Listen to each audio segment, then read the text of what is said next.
नमस्कार बंधुओं, आज मैं आप सबके सामने मुखातिब हूँ। एक कुछ दिन पहले हमारे कलीग थे, जो कि हमारे साथ एज़ अ लाइब्रेरियन काम करते थे। उन्होंने हमारे स्कूल में 2004 में जॉइन किया था और 2022 में रिटायर हो गए। और इस तरीके से उन्होंने लगभग 18 साल की, 18 इयर्स की जॉब की, गवर्नमेंट जॉब की। और जब रिटायर हुए तो यहाँ पर आने के पहले भी एक जॉब वो करते थे फौज में। वहाँ पर जब वो रिटायर हुए वहाँ भी लगभग उन्होंने 18 साल की नौकरी की और वहाँ 18 साल का जॉब करने के बाद जो उनकी पेंशन बनी अभी जो प्रेज़ेंट में मिलती है, वो लगभग 38-40 हज़ार के करीब मिलती है और 18 साल की नौकरी वहाँ पर की थी। हमारे स्कूल में भी लगभग उन्होंने 18 साल की ही नौकरी की और 18 साल की नौकरी से जब रिटायरमेंट लिया तो उसमें उनकी सैलरी जो थी वो लगभग 1,20,000 या उससे ज़्यादा ही थी लगभग। लेकिन उनकी जो पेंशन बनी वो सिर्फ़ ₹8,000 पर मंथ। और जो पुरानी पेंशन उनको फ़ौज से मिलती है 38-40 हज़ार, उसमें डीए भी लगते हैं 2 साल में, जनवरी और जुलाई में, तो उसमें इंक्रीमेंट होता रहता है। लेकिन जो पेंशन सैनिक स्कूल जो हमारे यहाँ उनकी बनी, इसमें जो 8,000 उनका फ़िक्स हुआ है, इसमें कोई भी उनका इंक्रीमेंट होने वाला नहीं है। वो same pension whole life is उनको जो है मिलने वाली है। तो जो पुरानी पेंशन थी, यहाँ बात क्या है कि जो पुरानी पेंशन थी वो ओल्ड पेंशन स्कीम के तहत है। ये जो अभी जो उनको पेंशन मिलती है, ये न्यू पेंशन स्कीम के तहत है, एनपीएस के तहत है। जबकि पुराना जो जॉब था वहाँ उनको सैलरी इतनी नहीं मिलती थी, काफ़ी कम सैलरी थी यहाँ की तुलना में। उसके बावजूद भी लगभग 38-40 हज़ार रुपए उनको पेंशन मिलती है और वो साल दर साल बढ़नी है। जबकि यहाँ पर उनको 1,20,000 या उससे भी ज़्यादा जो उनकी सैलरी थी और उस रेशियो में उनको सिर्फ़ 8,000 रुपए जो है पेंशन मिल रही है और वो ताउम्र उनको वही मिलती रहेगी, सेम अमाउंट मिलता रहेगा। अब सोचने की बात ये है कि अगर एक बंदा जॉब करता है और इतना हैंडसम अमाउंट उसको एज़ अ सैलरी मिलती है 1,20,000 25,000 और रिटायरमेंट के बाद उसको सिर्फ़ 8,000 रुपए पर मंथ मिलता है, तो जो उसकी लाइफ़ स्टाइल है या जो उसका सोशल इकोनॉमिक स्टेटस है, जो सोसाइटी में एडजस्टमेंट का उसका अपना तरीका है, वो उस रेशियो में है 1,20,000 जो उसकी इनकम है उसके हिसाब से। फिर जब उसको 8,000 सिर्फ़ मिलेगा तो आज के महँगाई के हिसाब से इन्फ्लेशन हमें पता है कि 7-8% हर साल होता ही है, बल्कि कभी-कभी ज़्यादा भी होता है। तो उस रेशियो में अगर हम देखें तो 8,000 में कैसे आदमी अपना जीवन यापन करे, ये निश्चित रूप से हम सबके लिए एक विचारणीय प्रश्न है, बहुत बड़ा चैलेंज है। तो अब ये एक इश्यू है और जो कि डिस्कशन का है और कई लोग इस पे बातें करते हैं। अभी हम देख रहे हैं कि देश के अलग-अलग हिस्सों में बहुत सारे गवर्नमेंट एम्प्लॉइज़ जो है वो पुरानी पेंशन बहाली की बात कर रहे हैं और ये एक बहुत बड़ा इश्यू बना है, सोशल इश्यू है, इकोनॉमिक इश्यू है और सबसे बड़ी बात है कि पोस्ट रिटायरमेंट जब आदमी 60 साल के बाद सेटल होता है लाइफ में, तो उस समय पैसे की काफ़ी ज़रूरत होती है और वो इंडिपेंडेंट नहीं होता, बल्कि वो डिपेंडेंट हो जाता है। वो नए जॉब के लिए जो है अवेलेबल नहीं होता है और उसकी एज इस तरह की नहीं होती कि वो नया एम्प्लॉयमेंट जो है उसके लिए जा पाए। तो उस समय पैसे की ज़्यादा ज़रूरत होती है, मेडिकल रिक्वायरमेंट होती है, इकोनॉमिक स्टेबिलिटी की ज़रूरत होती है। कई बार पारिवारिक बच्चों की ज़िम्मेदारियाँ, उनकी पढ़ाई, शादी-ब्याह बहुत सारी बची रहती हैं। तो इस तरीके से अगर हम देखें तो पैसे की काफ़ी ज़रूरत होती है और ऐसी कंडीशन में अभी यंग एज में जब वो एम्प्लॉयमेंट के लिए अवेलेबल है, तो अभी इस एज में तो कहीं भी जॉब कर लेगा, अपना जीवन चला सकता है। लेकिन पोस्ट रिटायरमेंट ये बड़ा टफ़ हो जाता है कि अगर उसको ठीक-ठाक अमाउंट उसके हाथ में नहीं आता है मंथली, तो कैसे जीवन चलेगा, कैसे उसकी लाइफ़ आगे बढ़ेगी और फिर इसका मतलब that is going to be highly stressful और बहुत ही वो हमेशा टेंस हो सकती है।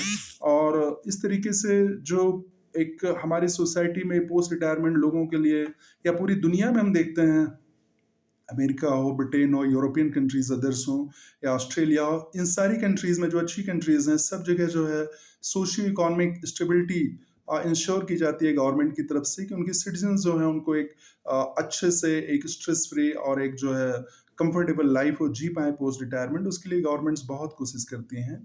और ऐसा वहाँ पर सोसाइटी में देखा भी जाता है कि जो बड़े बुज़ुर्ग होते हैं, वो लोग अपनी लाइफ़ बहुत अच्छे से जी पाते हैं और वहाँ पर इसीलिए जो उनकी शायद लाइफ एक्सपेक्टेंसी रेट भी बेटर होती है, हालाँकि उसके लिए और भी रीज़न है।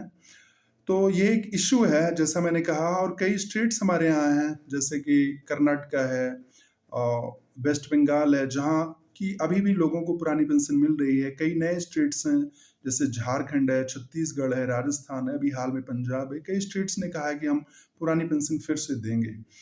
बट एक क्वेश्चन ये भी आता है कि जो न्यू पेंशन स्कीम जो शुरू हुई है दिसंबर 2003 के बाद, जिन्होंने जनवरी 2004 ऑनवर्ड ज्वाइन किया सेंट्रल गवर्नमेंट में, उनके लिए नई पेंशन स्कीम आई है। और अब धीरे धीरे कई लोग जो है 18 साल 16 साल ऐसे नौकरी करके रिटायर होने शुरू हो रहे हैं, और उन लोगों को एनपीएस में के तहत जो पेंशन के अमाउंट है वो अच्छा खासा नहीं मिल पा रहा है। तो उससे उनका जीवन आने वाले टाइम में निश्चित रूप से स्ट्रेसफुल होने का पूरी प्रोबेबिलिटी दिख रही है, जो कि सामने, जैसे मैंने एक एग्जांपल अभी आपको बताया। अब दूसरा आता है कि गवर्नमेंट्स ने के ऊपर क्यों इतना प्रेशर आया कि उन्होंने एनपीएस लेके आए, ओल्ड पेंशन स्कीम को ख़त्म किया 2004 ऑनवर्ड। इसका अगर रूट काज हम देखें तो एक ये भी रहा कि 1991 में हमारे यहाँ जो है लिबरलाइजेशन हुआ, फिर हमने इकॉनमी को ओपन किया, अलग अलग सेक्टर्स को ओपन किया, उसमें मल्टीनेशनल कंपनीज भी आई, हमारे यहाँ की भी कंपनीज बहुत सारी जो है ग्रो की, और उससे हमारी इकॉनमी ग्रो की, पर कैपिटा इनकम भी लोगों का बढ़ा। तो ओवरऑल देखें तो चीज़ें बदली, और जो 1996 का जो फिफ्थ पे कमीशन था, उसमें लगभग जो है, जो हमने पुराने एम्प्लॉइज हैं उनसे हमने बात की तो पता चला कि लगभग 3 गुना सैलरी की वृद्धि हुई। फिर 2006 में जो सिक्स पे कमीशन आया, जिसमें कहते हैं कि सबसे ज़्यादा जंप लोगों को मिला, उसमें भी फिर से जो है 3 गुना लगभग सैलरीज बढ़ी। फिर जो 2016 में सेवन पे कमीशन आया, इसमें भी लगभग जो है डबल सैलरीज बढ़ी। मैं एक एग्जांपल से बताता हूँ कि एक मेरे कलीग हैं जिनसे मैंने बात की, तो मेरे को पता चला कि 1988 में जब उन्होंने ज्वाइन किया होगा, तो उस समय उनकी सैलरी थी लगभग 1800 रुपये, 1800 1800 रुपीज़, और अभी 2022 में उनकी सैलरी है लगभग 1,43,000, 1,43,000 रुपये। इसका मतलब उनकी सैलरी लगभग जो है 75-80% या उससे भी कहीं ज़्यादा जो है वो 75-80 टाइम, मतलब 75-80 गुना उनकी सैलरी में ग्रोथ हुआ है। कितने सालों में? पिछले 34 सालों में। अब एक दूसरा एग्जांपल भी मैं कहता हूँ कि 1991 में जो इंडियंस की पर कैपिटा इनकम थी, वो $300 के आसपास थी, यूएस डॉलर। वो बढ़ के जो है अभी आज के टाइम में 2022 में लगभग जो है वो $2200 के आसपास है। इसका मतलब है कि लगभग जो है 7 गुना आम लोगों के जीवन में गुणात्मक परिवर्तन आया या उनकी पर कैपिटा इनकम बढ़ी, जबकि जो गवर्नमेंट जॉब में थे उनके उसी टाइम में लगभग 60 से 70 गुना ज़्यादा उनकी सैलरीज बढ़ी। और ये बर्डन गवर्नमेंट के उस पे खजाने पे गया, गवर्नमेंट के रेवेन्यू पे गया, और जिसकी वजह से गवर्नमेंट ने क्या किया कि उन्होंने सोचा अब इसका सोल्यूशन ये कि अगर हम एनपीएस कर देंगे तो पेंशन पे उनका फंड एलोकेशन कम हो जाएगा, उससे उनका बजट जो है थोड़ा बैलेंस हो जाएगा। फिर मैं सोचता हूँ कि आखिर कर्नाटका और जैसे मैंने एग्जांपल दिया कि बंगाल ये 6 पे कमीशन के साथ चल रहे हैं, लेकिन साथ में पुरानी पेंशन अभी भी देने के पोजीशन में है, और वो दे रहे हैं। तो इसका मतलब है कि हमारे यहाँ भी अगर, और उन स्टेट्स में ज़्यादा सुनाई नहीं पड़ता कि लोग 7 पे कमीशन की बात करते हो। तो इसका मतलब है कि अगर गवर्नमेंट ने, जैसे कि अब दूसरा पॉइंट भी मैं लाता हूँ इसमें, कि अगर इतनी सैलरी बढ़ी, जैसे मेरे एक जानने वाले हैं, वो 2006 में उनकी सैलरी लगभग 10,600 रुपए थी, और अभी उनकी सैलरी बढ़कर जो है 2022 में लगभग उनकी सैलरी बढ़कर जो है वो 1,20,000 या उससे भी ज़्यादा हो गई है। इसका मतलब है उनकी सैलरी में भी लगभग जो है 11-12 गुना की जो है वृद्धि हुई है। तो हमारे कहने का मतलब ये है कि जो सैलरी इतना ज़्यादा बढ़ी है, इससे फिर जब सैलरी बढ़ती है, चूँकि सेंट्रल गवर्नमेंट के एम्प्लॉइज़ जो लाखों में हैं, फिर स्टेट गवर्नमेंट के एम्प्लॉई लाखों में हैं, पूरे इंडिया में वो करोड़ों में हो सकते हैं। तो इस तरीके से फिर गवर्नमेंट पे बर्डन आता है उस सैलरी के रूप में। फिर उससे क्या होता है कि गवर्नमेंट का जो बैलेंस है, जो बजट है, वो गड़बड़ हो जाता है। तो उससे गवर्नमेंट को अपने बजट को बैलेंस करने में मुश्किल आती है। फिर उससे उनको कुल मिला के वो पेंशन का बर्डन वो कम करना चाहते हैं। ये देखा जाए तो जेन्युइन भी लगता है। लेकिन क्या इसका दूसरा पहलू ये नहीं है कि अगर जो पे कमीशंस हैं, वो हर 10 साल में आते हैं, अगर पे कमीशन आने बंद हो जाएँ, और उसके अलावा जैसे अभी 7 पे कमीशन में प्रोविज़न रहा है कि आपका डीए जो 50% हो जाएगा, तो वो फिर जो है बेसिक में ऐड हो जाएगा और उसके ऊपर से फिर डीए शुरू हो जाएगा। तो मैं तो कहता हूँ कि वो जो पे कमीशन है वो भी अगर ना आए, जो हमारा 50% जो हमारा डीए फिर बेसिक में मर्ज की बात है वो भी ना हो, सिर्फ नॉर्मल डीए बढ़ते रहें जो 2 बार लगते हैं और एक इंक्रीमेंट लगता है साल में। और उसके बनिस्बत जो गवर्नमेंट पैसे बचाती है, उस इसके थ्रू जो पैसे बचता है। और एक दूसरा चीज़ मैं इस इसमें ऐड करना चाहूँगा कि जैसे अगर किसी की 1 लाख सैलरी है इस समय, तो सेंट्रल गवर्नमेंट 14% उसमें जो है वो गवर्नमेंट अपनी तरफ से कंट्रीब्यूट करती है एनपीएस में। 10% एम्प्लॉय करता है, 14% 14% सेंट्रल गवर्नमेंट करती है। तो मैं कहता हूँ कि अगर वो 14,000 रुपीज़ हर महीने कंट्रीब्यूट करती है, तो वो साल भर में जो है लगभग 1,60,70,000 रुपए होता है। और कोई 30 साल जॉब करता है तो वो जाके 52-55 लाख होता है। और अगर उसको जो है हम कंपाउंड इंटरेस्ट के साथ जोड़ दें तो ये अमाउंट जाके बढ़ के लगभग जो है, अगर 10% कंपाउंड इंटरेस्ट देखें, अगर मान लो मार्केट में उसका स्टॉक में कहीं इन्वेस्ट होता है, कहीं म्यूचुअल फंड वगैरह में अच्छी जगह अगर इन्वेस्ट होता है पैसा, तो जाके लगभग 1.25 करोड़ रुपए फंड बनता है। और अगर 5-6% के रेट से अगर हम इंटरेस्ट पे अगर देखें 1.5 करोड़ का फंड, तो उसमें लगभग 70-75 हजार रुपए पेंशन बन सकती है किसी के लिए भी। दूसरा पॉइंट मैं कह रहा हूं कि अगर पे कमीशन आना बंद हो जाए, साथ में जो ये बेसिक में ये 50% डीए को ऐड करने की बात है वो बंद हो जाए, तो इसके थ्रू भी लगभग इतना ही पैसा या इससे ज्यादा पैसा गवर्नमेंट बचा पाएगी। और दूसरी चीज जो मार्केट में इन्फ्लेशन है, जो महंगाई है, चूंकि अगर पे कमीशन नहीं आएगा, लोगों की पॉकेट में उतना पैसा नहीं आएगा, तो उससे क्या होगा कि जो है मार्केट में प्राइसेस भी कंट्रोल पे रहेंगे, इन्फ्लेशन मुद्रास्फीति भी कंट्रोल पे रहेगी।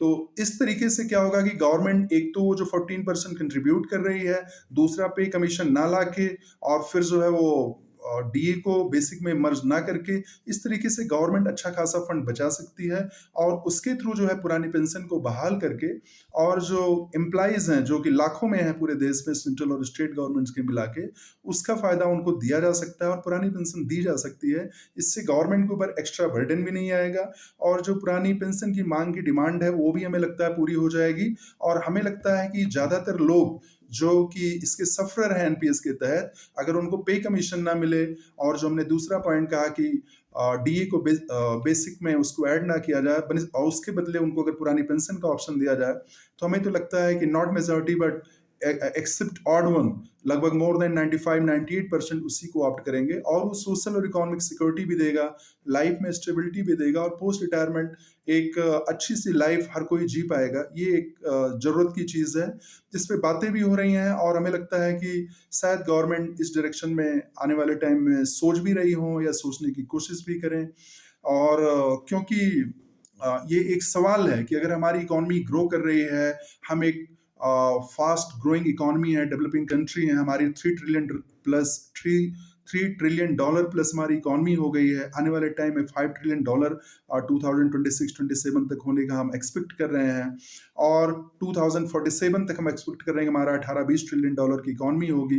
तो इसका मतलब है कि उसका फायदा अगर लोगों तक भी मिले, हम ये नहीं कह रहे हैं कि फायदा नहीं मिल रहा है, गवर्नमेंट जरूर दे रही है, सैलरीज का इंक्रीमेंट इतना ज्यादा है अपने आप बता रहा है। जैसा मैंने बोला 91 से 2022 के बीच में एज एन एवरेज जो लोगों की इनकम बढ़ी है वो 6-7 गुना बढ़ी है, लेकिन जो सैलरीड गवर्नमेंट सैलरीड क्लास है उनकी 60-70 गुना बढ़ी है। तो अगर देखा तो हमें लगता है जो ये डिसप्रपोर्शनेट रेशियो है कि आम आदमी की जो इनकम है उतनी नहीं बढ़ी जितना कि गवर्नमेंट सैलरीड क्लास की बढ़ी है। तो इस रेशियो को भी हमें देखने की बात है कि ये शायद कुछ ज्यादा ग्रोथ हुआ, हालांकि कहने में थोड़ा अच्छा नहीं लग सकता है, लेकिन ये ऐसा लगता है। अगर वही पैसे थोड़ा कम ग्रोथ हो और वो थोड़ा पैसे बचाए जाए पे कमीशन ना लाके, और ये जो गवर्नमेंट कंट्रीब्यूट करती है गवर्नमेंट एनपीएस फंड में 14%, उसको रोक के, तो पुरानी पेंशन को आराम से दिया जा सकता है, बिना जो है बजट में कोई बढ़ोतरी किए, बिना एक्स्ट्रा बर्डन गवर्नमेंट के बजट में लाए। और अगर गवर्नमेंट को ऐसा लगता है कि आने वाले टाइम में इसका फिर लोग कहेंगे कि नहीं पे कमीशन भी आना चाहिए, तो हमें लगता है कि उसके तहत अमेंडमेंट भी लाया जा सकता है, या जो है कानून बनाया जा सकता है, पार्लियामेंट में पास किया जा सकता है, जिसके थ्रू इंश्योर किया जा सके कि आने वाले टाइम में पे कमीशन नहीं आएगा। और जो ये यूजुअल डी हैं, 2 डी हैं और इंक्रीमेंट है, वही सिर्फ लगेगा। और उसके बावजूद लेकिन हाँ, पुरानी पेंशन बहाल होगी। तो हमें लगता है ये ऑप्शन लोगों को बहुत पसंद आना चाहिए, और ये एक मेरा सजेशन है, ये मेरा एक विनम्र निवेदन है सरकार से। और ये सिर्फ़ हमारा एक जो है रिक्वेस्ट है, इसमें हमारा कोई कंप्लेन नहीं है और हमारा कोई पॉलिसी मैटर पे कोई उस पे हमने आपत्ति नहीं है। जो गवर्नमेंट करती है उन्होंने ठीक किया होगा और फ़ौज में अभी भी पुरानी पेंशन है। जो हमारे पार्लियामेंटेरियन हैं, असेंबली के मेंबर्स हैं, उनको भी पेंशन मिलती है 5 साल रहने के बाद। कई सारे जो मेंबर्स हैं वो पता चला कि 3 बार असेंबली के मेंबर रहे, तो 3 बार एमएलए होने का 3 बार अलग-अलग उनको पेंशन कुछ स्टेट्स में मिलती रही है। आपने एक बार लोकसभा के मेंबर रहे, एक बार राज्यसभा के मेंबर रहे, दोनों की पेंशन मिलती है। तो कुल मिला के अगर आप जो है 20 सालों में 4-5 हाउस के मेंबर रहे, तो उन सब की अलग-अलग कई बार जो है आपको पेंशन मिलती है। तो हमें लगता है कि कोई आदमी अगर 30 साल, 35 साल जॉब करता है, 25 साल जॉब करता है, तो उसका हक तो बनता है। ऐसा लगता है हमें कि ये नेचुरल जस्टिस भी होना चाहिए कि पोस्ट रिटायरमेंट उसके लिए इकोनॉमिक और सोशल सिक्योरिटी बहुत ही इम्पोर्टेंट है। उस दिशा में गवर्नमेंट को ज़रूर सोचना चाहिए और सोसाइटी को स्ट्रेस फ्री बनाने के लिए ये बहुत ही ज़रूरी है और इस डायरेक्शन में गवर्नमेंट को ज़रूर सोचना चाहिए। ये हमारा एक विनम्र निवेदन है। बहुत-बहुत धन्यवाद। Thank you.